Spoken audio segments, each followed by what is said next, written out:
Doctor Minaya, ¿cómo está? Buenas tardes, bienvenido. Buenas tardes también.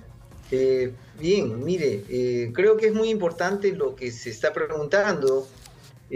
Nosotros, yo cumplo la función de alto comisionado del MINSA contra el dengue en la región de Piura. No soy parte del Ministerio de Salud, soy un invitado. Ujú. Y también fui invitado al Comité de Expertos para el Control del Dengue en las regiones. Ujú.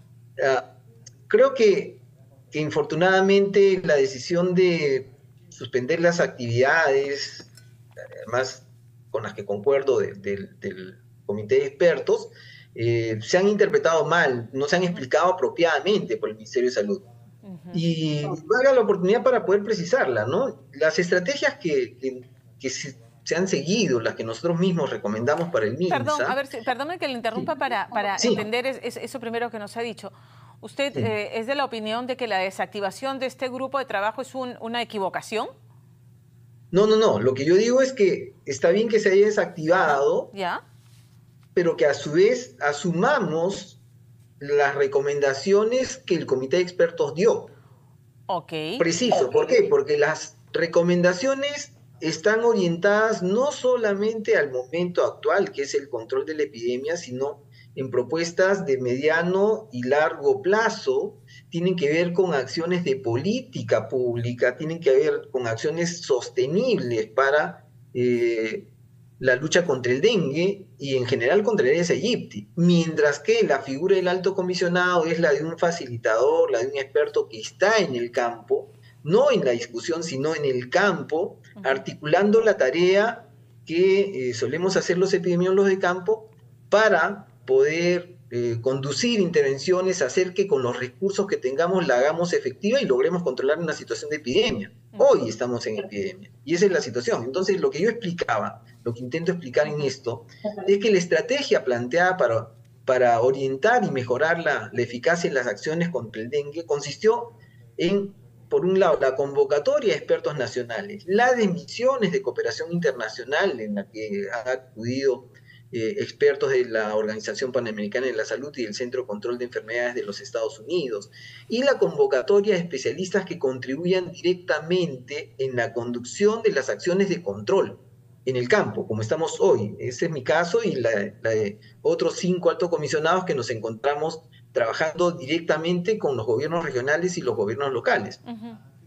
Entonces, lo que ocurre es que luego de recibir las recomendaciones generales que hacen el comité de expertos, el MINSA ha optado por privilegiar las acciones de control directamente, pero además hay que resaltar que su obligación es que estas recomendaciones sean en la medida de lo posible implementadas en una estrategia que le dé sostenimiento a la lucha contra el dengue, porque, y hablo ahí de mi experiencia personal, yo he sido director regional de salud en Loreto y pasábamos prácticamente 6 meses del año combatiendo el Aedes aegypti, el dengue, que es lo que se transmitía, y había un montón de gasto ahí que además hacía que nuestros sistemas entraran prácticamente en parálisis por esto. Esta situación se ve en la Amazonía y se ve en el norte del Perú y últimamente en las ciudades, que Lima no sea esa misma situación en el futuro. Ujú. Le ha pasado a Buenos Aires en Argentina. Entonces tenemos que ser frontales contra esto y esa es la razón por la que hoy toca que se incorporen esas recomendaciones. Ok. Entonces, no es un equipo que estuvo concomitantemente atendiendo el tema de este brote de dengue que se ha convertido en epidemia y que aún en el norte está fuera de control. ¿Es así? O sea, es un equipo que trabajó en paralelo a las acciones que estaba tomando el Ministerio de Salud para dejar recomendaciones, digamos, que sirvan para establecer políticas a mediano y largo plazo. ¿Es así? Correcto. Porque claro, Así es. uno pensaría, si tenían un comité de expertos, ¿por qué la situación se fue de control?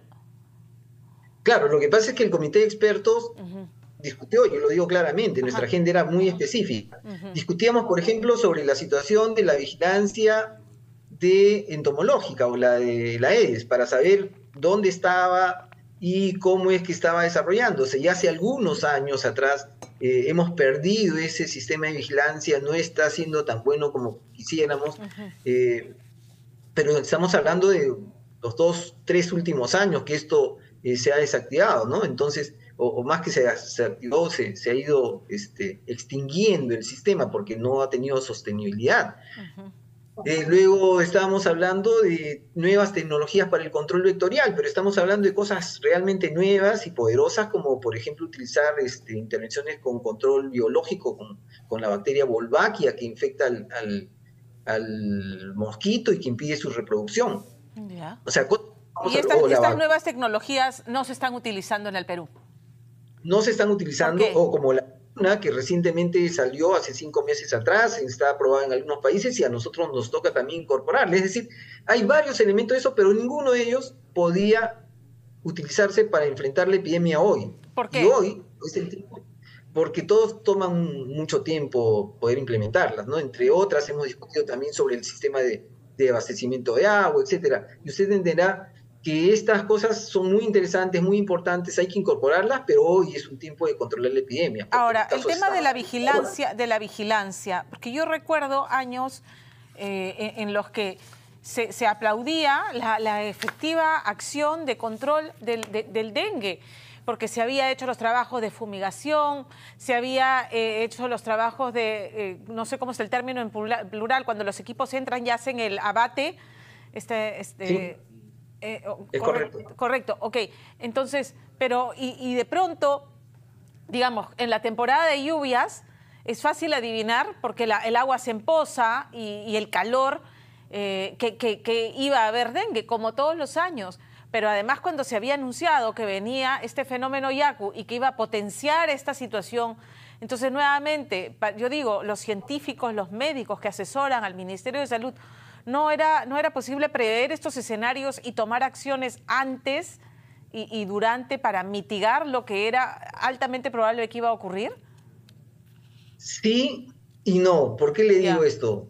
Porque yo me encuentro entre ellos porque desde la sociedad civil yo mismo señalaba que había que saber, que había que contener el dengue, la leptospira, las riquecias, que cuando vienen estas condiciones de calor extremo, lluvias, agua, van a recrudecerse, van a multiplicar su capacidad de reproducción y transmisión, por supuesto. Pero mire qué pasó. Y ese es algo que muy pocas veces estamos discutiendo. Y claro, nos concentramos sobre el sector salud, pero ¿qué pasó realmente con el ciclón Yaku? No es que precipitó solamente lluvias y de pronto tuvimos las calles inundadas. Eso pasó, o sea, de alguna manera hubo una respuesta hacia eso. El punto es que esas lluvias hicieron colapsar los sistemas de agua y desagüe, afectaron de una manera importante los sistemas de bombeo del agua potable, por ejemplo en Catacaos, destruyeron la mitad de la planta, ha sucedido una cosa similar en otras ciudades.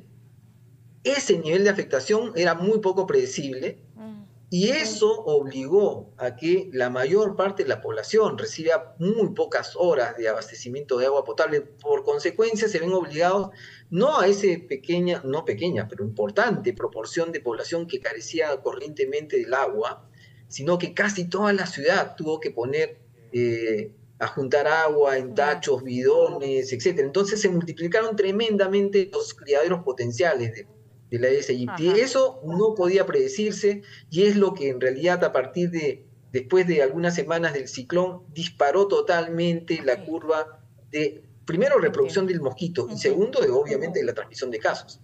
Entonces, esa situación es la compleja en ese momento. Y digo, ojo con esto y por favor permíteme, la forma de resolver esto temporalmente, por supuesto que es la fumigación, la vigilancia, el control. No queremos que la gente se muera, hay que mejorar los sistemas de atención, estamos respondiendo a eso también, pero hay que intervenir sobre los sistemas de saneamiento, los sistemas de provisión de agua. Si no resolvemos eso, no vamos a tener posibilidad de encarar con éxito la próxima ola de calor y lluvias que viene con el fenómeno del Niño. Tenemos que resolver eso, no podemos seguir manteniendo las cosas como están. Claro, es multisectorial. Miramos principalmente al Ministerio de Salud, pero hay un trabajo que es de vivienda y saneamiento, se tiene que hacer. Me queda claro. Y por lo tanto también desde economía, porque hay que hacer las partidas presupuestales. Yo me imagino que los gobiernos regionales no tienen partida presupuestal para esto que ha colapsado el sistema de agua y de desagüe. Ahora, volviendo al tema de salud, doctor Minaya, ¿por qué nuevamente ha colapsado nuestro sistema de salud? ¿Qué lecciones no se aprendieron de la pandemia con el coronavirus?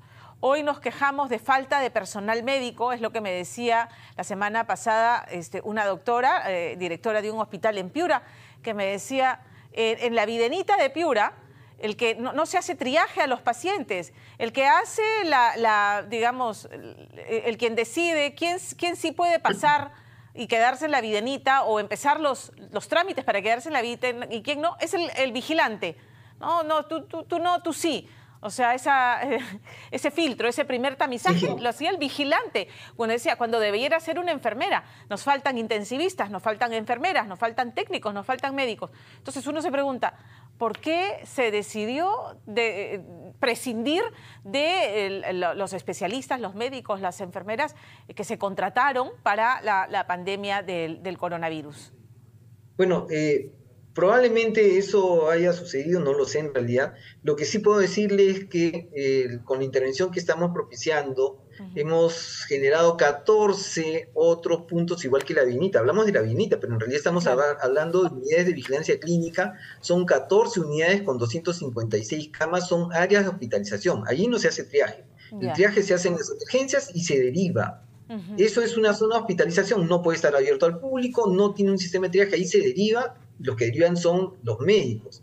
Ahora, ¿qué ocurre con eso? Y eso es bien importante porque es la pregunta que tú hacías y yo creo que es crucial. Nosotros necesitamos fortalecer el primer nivel de atención para mejorar el tamizaje, para mejorar la consejería, para poder hacer los diagnósticos apropiados y a la vez tener unidades de hospitalización que no deberían estar solamente en los hospitales. ¿Cuál ha sido, y es la estructura del sistema de salud? Siempre que pensamos en hospitalización, y por eso hasta lleva ese nombre, son los hospitales. Hoy, cuando las situaciones son complejas y siempre están asolando al país, nosotros deberíamos tener esas pequeñas unidades en los centros de salud que tienen capacidad para eso. Y hay que montar redes de trabajo y de colaboración, porque especialistas en el Perú no tenemos tanto. Lo que nosotros necesitamos ver es que tengamos una intervención con médicos generales atendiendo, monitoreados, trabajando en conjunto con los especialistas, para que de esa manera podamos responder. Entonces, es un trabajo en el que hay que hacer sinergias, es un trabajo en el que hay que sacar fuerzas de donde no las tenemos y ser eficiente. Pero mire, ¿por qué? Porque a diferencia de lo que ha ocurrido con COVID, nosotros en COVID no teníamos ningún nivel de atención primaria funcionando. Concentramos en hospitales temporales y hospitales y camas UCI. Los hospitales, siempre se pensó que esto no tendría otro uso y lo vimos cuando encontramos que las camas UCI ya no se utilizaban, los espacios hospitalizados no se usaban, pero lo que tenemos es una situación en la que en ese instante nosotros necesitamos tener esos espacios porque asolan a la población y son diferentes grupos que se afectan. Los niños, como no estaba ocurriendo en COVID, y los adultos mayores. Claro. Entonces, ha multiplicado las necesidades de atención y la respuesta es, por supuesto, casi la misma que en COVID, hospitales temporales, que debieran pasar a tener un nivel de permanencia ligados a los establecimientos de salud en realidad. Pero son cosas nuevamente que digo... que no se las esperaban, no las pensaron nuestros especialistas en la planificación de esta respuesta. Se pensó que superamos el COVID y no venía ninguna otra cosa más. Bueno, el dengue apareció para decirnos que nuestro sistema de salud continúa teniendo necesidades de mejora y que tenemos que cambiar la lógica de cómo los organizamos y cómo estamos financiándolos el día de hoy. Le agradezco, doctor Minaya, habernos atendido esta tarde y poner los reflectores en esos otros sectores que también tienen que asumir, ¿no es cierto? Principalmente salud. Han habido falencias, no se preveyó suficientemente, pero saneamiento, vivienda, construcción también tiene que asumir y los gobiernos regionales lo mismo. Le agradezco por esta entrevista. Muchas gracias. Buenas tardes.